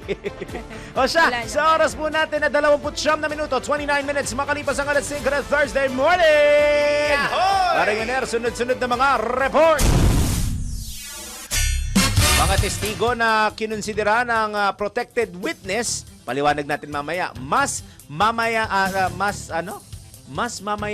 makakapagsalita. Malaya siguro. Malaya siguro to. Mas malaya sila makakapagsalita. Alamin natin detalye mula ka Patrol 19, Sally Ortega Bueno. Mas makakapagsalita na ng malaya ang tatlong dating DPWH officials na sina Henry Alcantara, Bryce Hernandez, JP Mendoza at mag-asawang contractor na sina Curly at Sara Diskaya. Ito inihayag ni Senator Erwin Tulfo matapos ikonsidera na silang protected witness ng Department of Justice. Ayon kay Senator Tulfo, malaking tulong ito para sa mga testigo na mabibigyan na sila ng proteksyon ng DOJ dahil sa mga nakalipas sa pagdinig ay may pumipigil sa kanila na makapagsalita tungkol sa mga anomalya sa flood control projects. Sinabi ni Tulfo na nasa tamang direksyon ang ginawa ng DOJ na ituring silang protected witness dahil ito rin naman ang kanilang hinihingi para mabigyan din o maibigay din sa kanila ang ledger na naglalaman ng mga impormasyon at mga ebidensya kaugnay sa ghost projects. Kung tatanungin si Tulfo, mainam kung mabigyan din ng kopya ng mga ebidensya at dokumento ang Senado para sa kanilang babalangkasin na mga batas. Ito si Patrol 19, Sally Ortega Bueno para sa Implementodong Lakas sa DWIC. Nagbabalita ng tama, naglilingkod ng tama. Pino Gising! After, bago ka dumiretso pa sa balita, may nakita lang mula sa PIO ng Occidental Mindoro. Wala pong biyahe sa kanilang mga pantalan, ha? To and from, kasi di ba nasa signal number 1 sila. Mindoro. So naglabas ng abiso ang PIO Occidental Mindoro na ang lahat ng uri ng sasakyang pandagat ay hindi pinapayagang lumayag papasok at palabas ng mga nasabing pantalan. That covers the pantalan ng Occidental Mindoro at Batangas City Port. Okay. So wala mo nang biyahe sa walang kanila biyahe. for today, ha? So yan na Actually, magandang speaking abiso. yun for the coming days, dahil papasok ho ang Most bagyo. probably Oo. hanggang sa Sunday to walang biyahe. Yun yung sure ako. Pero Though- today, sure ngayon. Sure yung today araw. dahil naglabas ng Yung mga abiso, susunod na ha? araw, kumbaga, asahan na po. Asahan na. Kaya i-plan nyo na yung mga biyahe ninyo accordingly para hindi ho kayo maperwisyo. Ayun. Yun lang, siningit ko lang ang paalalang iyon. Okay. Samantala, tawag pa tayo ng isang patrol report. Ayan, Congressman Zaldico. Huling papunta ng Madrid. At- Naka-business class. Wow! Champagne pa more! Galing siya saan siya galing? Dubai? Hindi, connecting flight niya ang Dubai, di ba? Oo. So, totoo yung picture kagabi Ha? na kumalat. Most probably. Napicturean siya eh. May Ang data pa sabi, nga eh. from Singapore, Aha. Singapore, Dubai, Madrid. Kasi ang Dubai nga is the connecting and layover. Baka Singapore to Madrid lang talaga. So, saan siya galing? So galing siya ng Singapore. Yeah, galing sa Singapore. Ba't hindi siya na umuwi ng Pilipinas? Ba't siya uwi? Hindi magkano siya. Diba? Diba? Siya ng mga hearing. Hindi, kung ako saldi ko, ba't ako uwi? O, diba? Alamin natin ang detalyeng yan mula kay Patrol 45, Raul Esperas. Sakay ng isang commercial aircraft ang pinaniniwalaang congressman na si Saldico at gumamit na passport name na Elizaldico ang sumakay sa isang commercial aircraft, isang Boeing 777 aircraft na galing sa Dubai patungo na Singapore at may final destination na Madrid. Sangayon sa impormante ng paliparan, ang biyahe ni Ko ay pinamomonitor sa Interpol matapos na kanselahin ni House Speaker Boji D ang travel clearance o travel papers ni Elizaldico o si Congressman Saldico na unang napaulat na nasa Amerika at nagpalipat-lipat ng bansa at ang kanyang final destination niya ay patungo sa Madrid. Sangayon sa informante, si Ko ay nagbakasyon o nagpaalam sa Kongreso, subalit matapos na kanselahin ng Kongreso ang kanyang travel leave ay binigyan lamang ng 10 araw na bumalik sa Pilipinas at sagutin ang lahat ng mga akusasyon ng mga ghost flood control project. Raul Esperas, Patrol 45, nagbabalita ng tama, naglilingkod ng tama, Sempilo Metodo Lucas, DWIC. Pino Gising! Samantala, isa pa pong report. Dating House Speaker Romualdez dapat daw imbestigahan din sa Senado kung why o why. Report mula ka Patrol 19, Sally Ortega Bueno. Dapat na imbestigahan din daw si dating House Speaker Martin Romualdez sa flood control anomalies. Ayon kay Senator Ronald Bato de la Rosa, malinaw na dapat masaklaw na imbestigasyon si Romualdez dahil siya ang boss ni Ako Bicol Party List Representative Saldico. Kaya kung nadidiinaan niya si Congressman Saldico, dapat pagpaliwanagin at imbisigahan din si Romualdez. Sa testimonya sa Senado ng kontratista na si Pacifico Diskaya, sinabi nito na nagbibigay sila ng kickback sa ilang mga kongresista kung saan kabilang daw sina Romualdez at Saldico sa binibigyan. Matatandaan na nilinaw ni Diskaya na wala siyang direktang transaction kina Romualdez at Co kung di binabanggit lang ito ng ilang mga nakakausap niya. Ayon kay De La Rosa, pa siya naman ni Saldico kung haharap sa Senado matapos ang testimonya ni dating Bulacan DPWH Engineer Henry Alcantara na nanghingi umuna ito ng 25 to 30% na kickback mula sa flood control funds. Para naman kay Senator Erwin Tulfo, walang basihan na abutin ng investigasyon si Romualdez dahil wala pa namang lumalabas sa investigasyon na katibayan o direktang testimonya laban sa kanya. Nabanggit lang anya ni Pacifico Diskaya at ayaw naman itong isumite sa Senado ang umano'y hawak na ledger ng mga nabigyan nila ng kickbacks. Ito si Patrol 19, Celly Ortega Bueno para sa Impila Metodong Lakas sa DWIC. Nagbabalita ng tama, naglilingkod ng tama. Pino Gising! Samantala, isa pang Patrol Report. Banat ni VP Sara laban sa pamahalaan tungkol sa mga OFW. Sinagot ng Malacanang. Ano ang sagot? Alamin natin mula kay Patrol 13, Gilbert Perdes. Mariing pinabulaanan ng Malacanang ang naging pahayag ni Vice President Sara Duterte na pinababayaan daw ng pamahalaan ng mga OFW sa ibayong dagat. Ito'y ayon kay Palace Press Officer Undersecretary Claire Castro. Git ni Castro, hindi totoo ang alegasyong ito. Paliwanag ni Castro sa paipagnayan niya kay DMW Yusek Bernard Olalia ay malinaw na mayroong Migrant Workers Office ang Pilipinas sa mga bansang may malaking populasyon ng mga OFW. Anya, pinangangasiwaan ito ng mga labor attaché na siyang katuwang ng pamahalaan sa pagtugon sa iba't ibang pangailangan ng mga manggagawang Pilipino sa ibayong dagat. Dagdag pa rito, tiniyak ng Malacanang na lahat ng dinudulog na problema ng mga OFW ay agad na tinutugunan ng nasabing tanggapan, alinsunod na rin sa direktiba ni Pangulong Ferdinand Marcos Jr. na unahin ang kapakanan ng mga Pilipino sa ibang bansa. Patrol 13, Gilbert Perdes, nagbabalita ng tama, naglilingkod ng tama. Pino Gising! Ngayon naman po pagbabalita mula sa Metro Patrol. Reklamong inihain ni Navotas Representative Toby Tiangco laban kay Congressman Zaldico, hawak na po ng Ethics Committee. Detalye mula kay Mama Beth Samson. Kinumpirma ni Navotas Representative Toby Tiangco na natanggap na ng House Ethics Committee na pinamumunuan ni 4-piece party list Representative J.C. Abalos ang ethics complaint na inihain niya laban kay Ako Bicol Party List Representative Elizalde Co. Ito'y dahil sa paglabag umano ni Co sa konstitusyon, sa Code of Conduct and Ethical Standards para sa mga opisyal at empleyado ng pamahalaan at sa mga patakaran ng Kamara de Representante. Sa isang liham kay Congressman Abalos, sinabi ni Tiangco na nilabag ni Co ang pananagutan ng mga opisyal ng publiko sa pamamagitan ng sadyang pagpayag sa mga huling minutong pagdalagdag at pagbabago ng pondo sa 2025 budget. Sinabi rin ng mambabatas na nilampasan ng mga isiningit ang mga prioridad na proyekto at nagdulot ng malubhang pagdududa sa pagiging lehitimo ng layunin. Sa paglabag sa Republic Act 6713, sinabi ni Tiangco na si Co ay hindi nakadalo sa Kamara de Representante dahil sa medical na dahilan, ngunit walang kopya ng kanyang medical certificate ang isinimite sa Kamara at sa publiko. Samantala sa ilalim ng paglabag nito sa batas ng Kamara, sinabi ni Tiangco na ang co-owned SunWest Incorporated at mga joint venture nito ay nakakuha ng kabuuang 86.1 bilyong halaga na mga kontrata sa infrastruktura ng gobyerno. Kalahati nito ay ginawad sa Bicol, kung saan malalim ang mga ugat pampolitika at pangnegosyo ng pamilya Co. Metro Patrol Beth Samson para sa Impilang Metodong Lakas, DWIZ. Nagbabalita ng tama, naglilingkod ng tama. Pino Gising!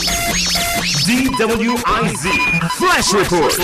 Nakapasok lang po na balita sa lagay ng panahon, isinailalim na ang Metro Manila at malaking bahagi po ng Luzon sa Signal Number 1, bunsod po ni Severe Tropical Storm Opong, habang ang malaking lugar naman po ng Samar at ilang bahagi ng Bicol ay nasa Signal Number 2 na po. Yung iba pang mga detalye maya-maya lamang pag na-confirm na natin ang iba pang details ukol sa bagong Tropical Cyclone Bulletin para kay Severe Tropical Storm Opong. Pinoy Gising! Samantala, Metro Patrol Report ulit. Dalawang batang babaeng kambal patay sa pagsabog ng paputok sa Barangay Marulas sa Valenzuela. Samantala, 7 naman ang malubhang nasugatan. Mula Kamanaba, report mula kay Kuyang Danny Cruz. Kuyang Danny, good morning. Trahedya ang sumalubong sa isang komunidad sa Barangay Marula sa Valenzuela City matapos sumabog ang inimbak na paputok sa isang residential na bahay kung saan 2 batang babaeng kambal ang nasawi.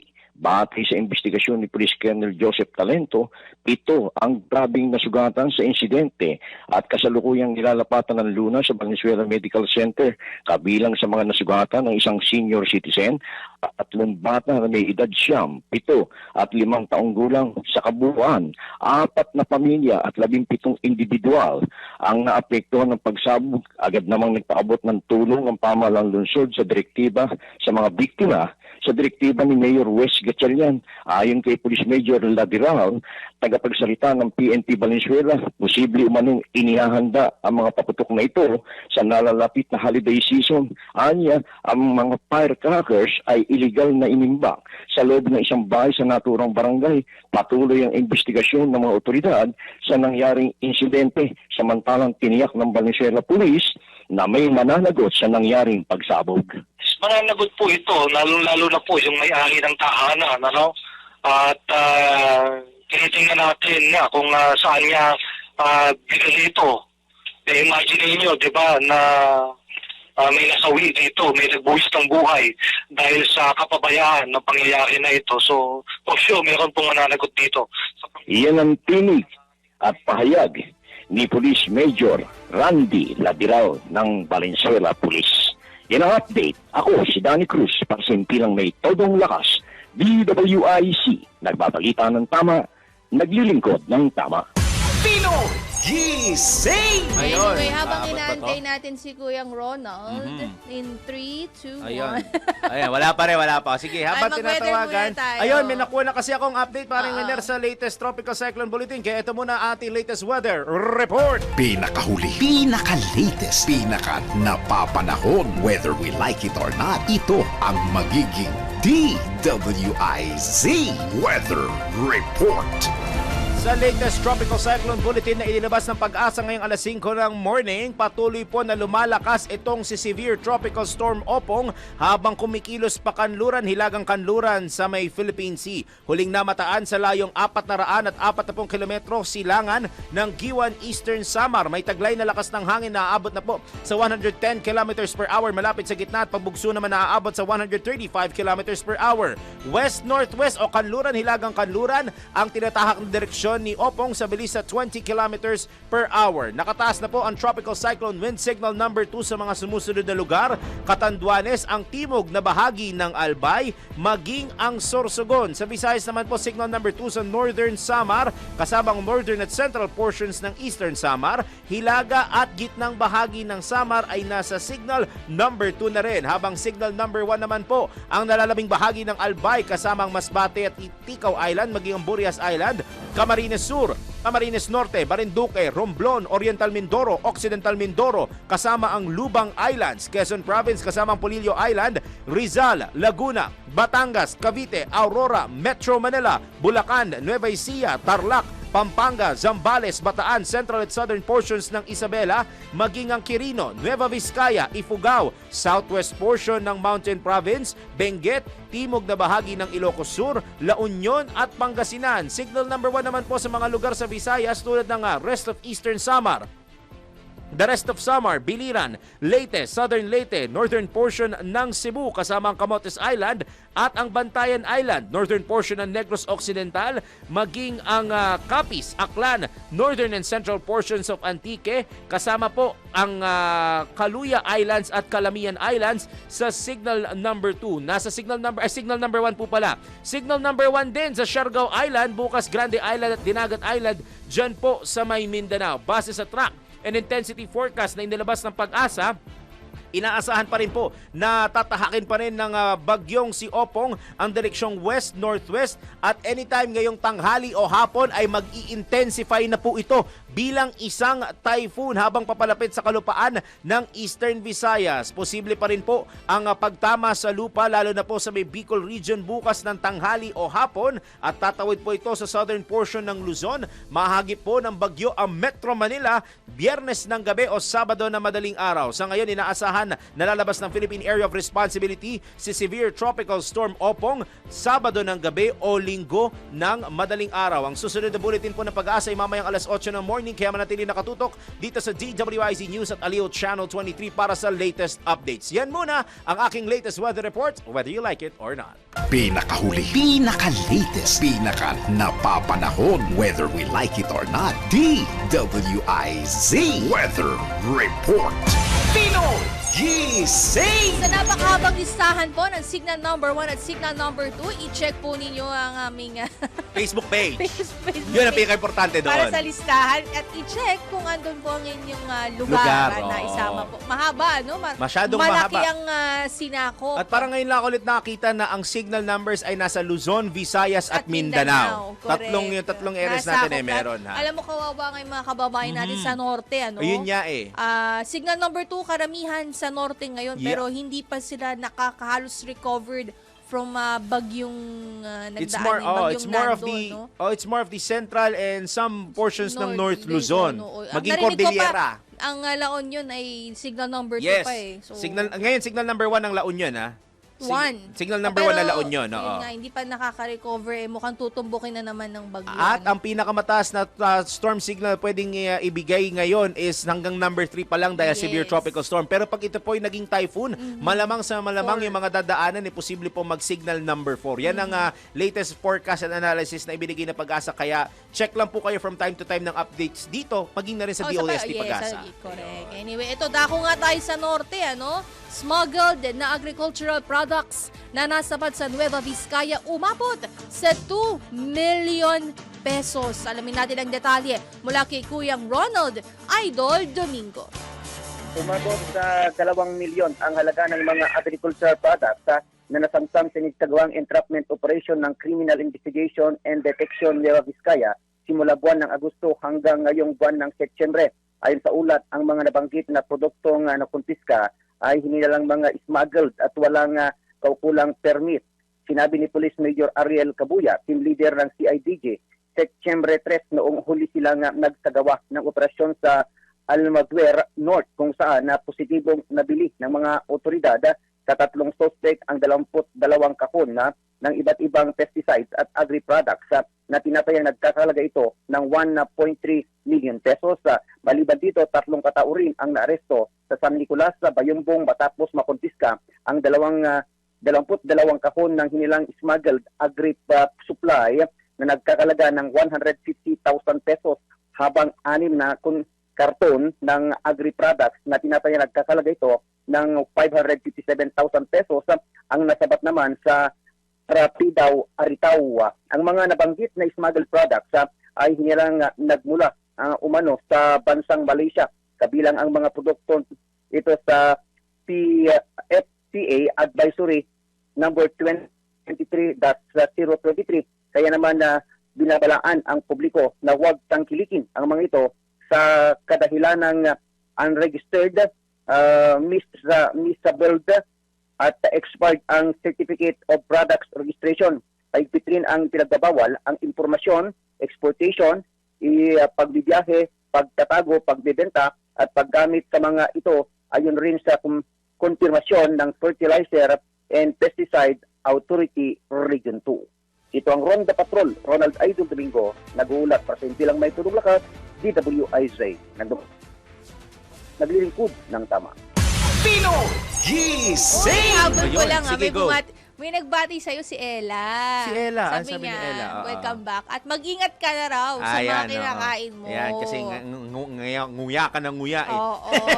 And good morning din kay Adonis. Adonis. Ay, si Papa nagbabalik. Adonis nagbabalik na. Kay Lori Ayun. Vicere, good morning. Ayun, may mga pahabol pala. Oo, good Ayun. morning sa inyo. Kay Rene, kay Josephine Au. Oo. Kay Crispin Ibarreta Ibarreta Velasco. Velasco. Ayan. At, maaraw Kuya- daw, maganda daw ang weather sa Zamboanga City mula kay Fernando Tandok. That's good news kung magandang weather, pero sabi ko nga lagi mag-ingat po at wag basta-bastang magpadala sa magandang lagay ng oo. panahon. Dahil Hindi minsan, nyo alam. hindi natin Pinepe- masabi. Sobrang unpredictable ang Ng weather. weather, Thank you at correct. good morning po sa inyo. Okay, Oy, Pakmer. Bengkong, sa Oo, si Paco. Bengkong. Naalala ko naman si Anton. Sandali! Philippine sorry. Standard Time! Hoy! Pinoy! Gising na! No, kailangan na natin bilisan ito. Siyam at kalahating minuto bago mag-6 in the morning. Iba pang balita sa pagbabalik ng Pinoy Gising! Ito na nga, regarding sa mga suspension, idamay na natin na banda dyan sa may Kabikulan. Face-to-face classes sa Naga City, suspendido na. Early dismissal naman sa mga empleyado ng gobyerno. Ipinag-utos na rin. Alamin natin ang detalye mula kay Kuya Melvin Machado.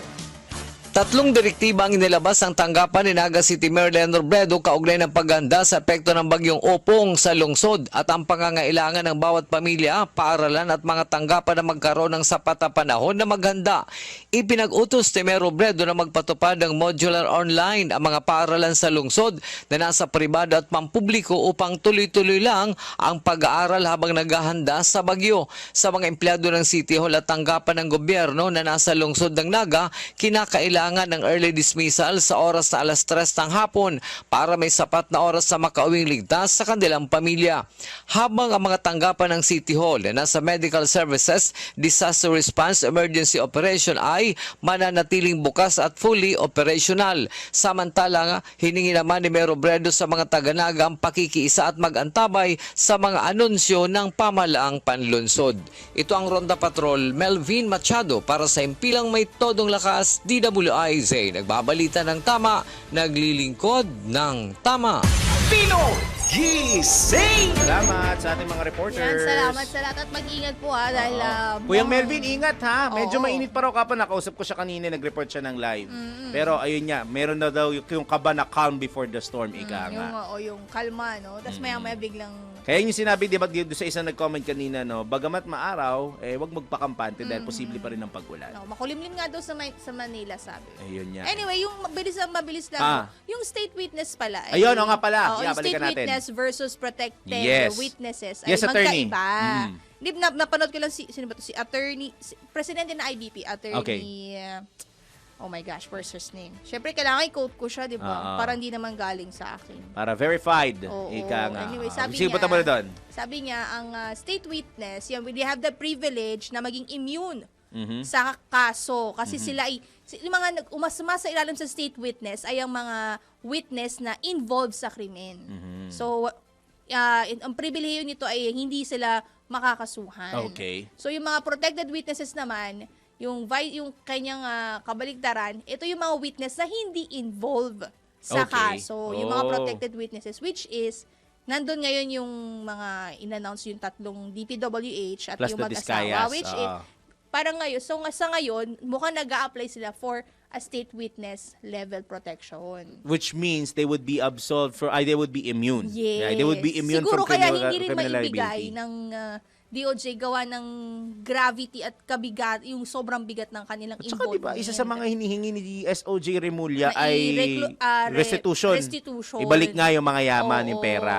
Oo. Tingnan natin. Pero siguro okay naman, yun nga, well, it's against, iba sa batas na description ng protection ng protected witnesses yun nga, hindi dapat daw involve yun sa kaso. Yung protected witnesses. Pero Okay. since mukhang malaki yung threat sa kanilang buhay, doon muna sila sa level na iyon. At saka considering that they have other information pa daw na pwedeng isiwalat during the hearings. Discuss natin bukas, para malaman din natin. Magkasa tayo na makakausap bukas. Yan. Si Attorney Alan Panolong, ang National President ng Yan, IBP. oo, sa kanyang interview Sa kanya nanggaling. sa isang istasyon. Ayun. Kinote ko lang siya. Okay. Thank you po, Attorney at Attorney Maine. Welcome. Salamat. Anyway, sa ating showbiz, nakaalitang kapatid ni Claudine Barreto na si Mito Barreto ay yumauna at Mika Salamanca natuto na kung paano harapin ang mga basher. Alamin natin ang detalye at tips na yan. Sa number 1. Number 1 basher. Mula latest na pinag-uusapan, mga latest na pinagchichismisan. Pinoy Gising Showbiz Spotted. Hoy, baka maniwala mga nanonood at nakikinig, ha? Kahit kailan di ako nang bash, ha? Ano lang. Bibigyan lang ng tips kung paano Friendly bash. Oy, hi daw, sabi ni Papa Adonis na mismo ba siya? Papa Adonis! Ayan! Ako, Yun ba't lang. ka pa nag-chat? Nagka-data na raw kasi. Anyway, sa balitang showbiz, ay sinasabi nga nito ni Claudine Barreto, kapag ka may humingi sa inyo ng kapatawaran, patawarin nyo na. Kasi hindi nyo alam kung hanggang kailan ang buhay. Ito ay matapos naman po na yumao na ang kanyang kuya, ang panganay sa mga Barreto, na si Mito Barreto, nang wala man lang silang kasinya-sinyalis na ito'y mamaalam na. Noong isang linggo lamang ay kinumpirma nitong si Claudine Barreto na napatawad na niya itong si Mito dahil sa nagsorry na ito sa kanya mula noong araw na magsasampa na sana siya ng kaso laban dito dahil sa paninira nito sa kanya. Pero makalipas lamang ilang araw, mga kaibigan, ay bigla na nga lamang itong namaalam. So sabi niya, mabuting lamang at na-reconcile. Oo, na kapag nagkapatawaran kami sa isa't isa. Ayun. Dahil dito, kahit nangako itong si Claudine Barreto na susuportahan niya ang naiwang asawa nitong kanyang kuya, ang kanyang hipag, ang mga anak nito, at ang kanyang mga apo dito. Sabi niya gano'n. Kaya pakiusap ulit niya, kapag may nangingi sa inyo ng tawad, pakiusap, patawarin nyo na. Si Lord nga nagpapatawad kayo. If He can, Correct. how can we, di ba? Yes, Tayo pa ba? oo. Ayan, so patawarin mo na ako sa utang na hindi ko binabayaran sa iyo. Larmaine Barreto. Iba yung pera. Ayan. Hoy, nagpapatawad sa mo. Ikaw nangyari galing sa iyo, ha? Time is the ultimate truth. Ano daw? Ang Anyway, sa isa pabalitang showbiz, mga kaibigan, natutunan nga ito si Mika Salamanca sa pagharap sa mga basher. Na-train mo na siya. Ha? Na-train mo na siya. Na-train Ikaw pala, mentor. Ay, hindi kaibigan, noong bata daw kasi siya ay naapektuhan siya, pero ngayon daw na nakilala na niya ako, ay hindi siya naapektuhan. Siya na ang namabas. Share lang! Push mo yung bala ka. Oo, ngayon daw ay alam na niya kung paano harapin ito at dinidedma na lamang daw niya ito kasi the more na patulan niya raw ito ay mas magre-react daw may ito at hahanap ito ng mga bagay kung saan ikagagalit pa niya. Kaya ang kanyang ginagawa ngayon, deadma. Alright. Ayun. At iyan na mo lang yung mga balita. Oy, yung anak ni Saldi ko, na si Ellis ko, yung may fashion message designer. Oo, nako, sinasabi niya, talagang hinahamon niya ang kanyang tatay. Ayun na nga. Matagal na pala silang medyo hindi nagkakaunawa ng kanyang tatay mula nung pumasok ito sa politika yung kanyang tatay. So ang sabi niya, umuwi ka ng Pilipinas at harapin mo ang mga tao. Yun ang sinasabi Kumanta na niya. pala siya. Ang ganda ng kanta niya. Oo. Umuwi ka na, Daddy. Alas 6 na. Alas 6 na pala. Yan naman ay balita showbiz at balik na sa inyo dalawa. Salamat, Mima Salamat, Anton. Mima Anton. Bago tayo magpaalam, tayo muna pagpatama quote for today. Trabaho para mabuhay, hindi magbabuhay para magtrabaho. Mali yan. Bebe girl ha, ikaw talaga, porkit ha.